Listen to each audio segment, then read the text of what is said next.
Thank you. I appreciate both of you being here, and now I will recognize myself for 5 minutes of questions. Since 1979, Egypt has been the second largest recipient of U.S. Foreign assistance. Currently, Egypt receives $1.3 billion annually through the foreign military financing. State Department is requesting an additional $250 million for fiscal year 14 for economic growth and political reform. In addition, Egypt is receiving $4.1 million in international narcotics and law enforcement monies, funds for a total of $1.6 billion this year. This does not include additional funds Egypt could receive through international funds as well.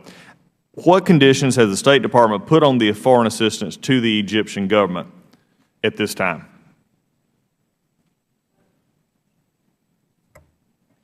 We have an important strategic relationship with Egypt, given its position in the Middle East and given its partnership with Israel in supporting the Egypt-Israel peace treaty. That's a fundamental of our relationship with Egypt.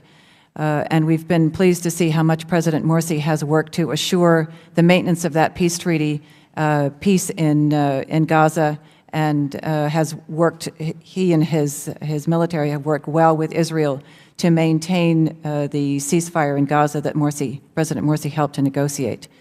All of the FMF, the foreign military financing that we provide to the Egyptian military, to Egypt through the Egyptian military, we think furthers those goals. It allows us to work with the Egyptian military in ways that demonstrate that they share our strategic goals for Egypt and for the region.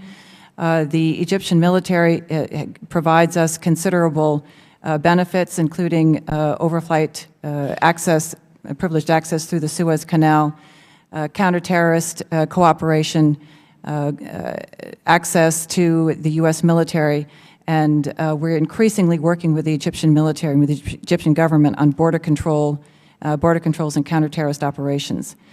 The additional assistance that we provide Egypt is to support Egypt's transition to a democratic government, to a democratic society. It's a long transition. It's a difficult transition.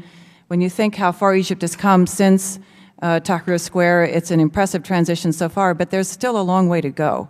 The work that we do with the Egyptian government and with civil society is focused on building those democratic transitions, and at the same time, the assistance gives us a chance to talk in quite a bit of detail with the Egyptian government, various elements of the Egyptian government, about the importance of maintaining democratic institutions, about the importance of there being an NGO law that comports and complies with international principles and international standards.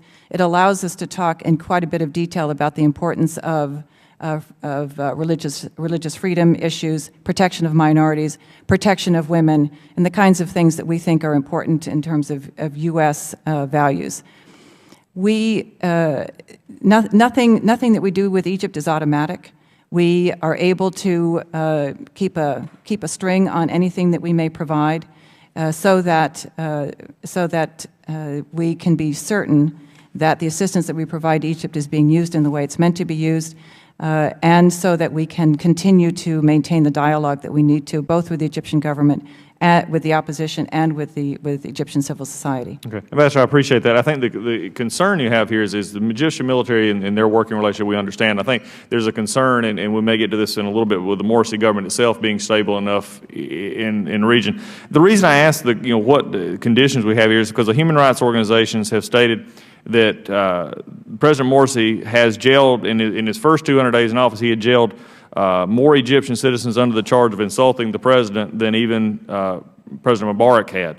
We still have claims with the Muslim Brotherhood, who is growing in influence, who's yet to recognize even the existence or Israel's right to exist. These are the kind of things that concern me, and they're concerns. And we've heard a lot about a Syrian red line or anything. Is there a red line with Egypt? Is there a red line to say what Morsi's dismissing of the Constitution, mass incarcerations, not protecting liberties? Where is the line that we deal with Egypt in this?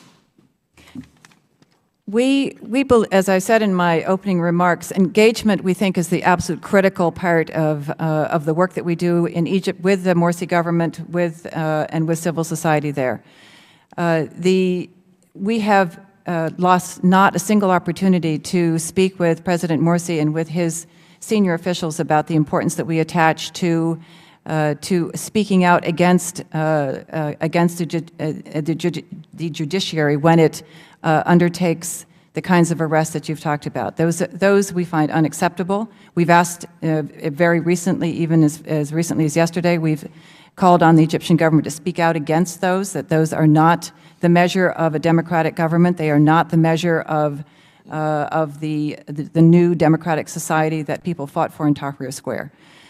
We have lost not a single opportunity to speak to Morsi about President Morsi about the importance of maintaining religious freedom, about the importance of protecting the Coptic Christians, of the importance of protecting women, so that we can, and we have used these opportunities to underscore how we can use our assistance programs to enhance the ability of his government and civil society to work together to develop the democratic institutions that the Egyptian people fought for in Tahrir Square. Well, Ambassador, I appreciate the openness and the dialogue. My concern is, and my time is up and I'm going to move on, but my concern is that the dialogue being open, that is always going to be open in the sense that we can always talk about it. The question is where, and maybe we'll get to it later, is when does the talk sort of end? When do we, after not seeing any results, when are we going to draw the red line there? And we'll come to that, but my time has ended. I want to now recognize the ranking member for his line of questioning.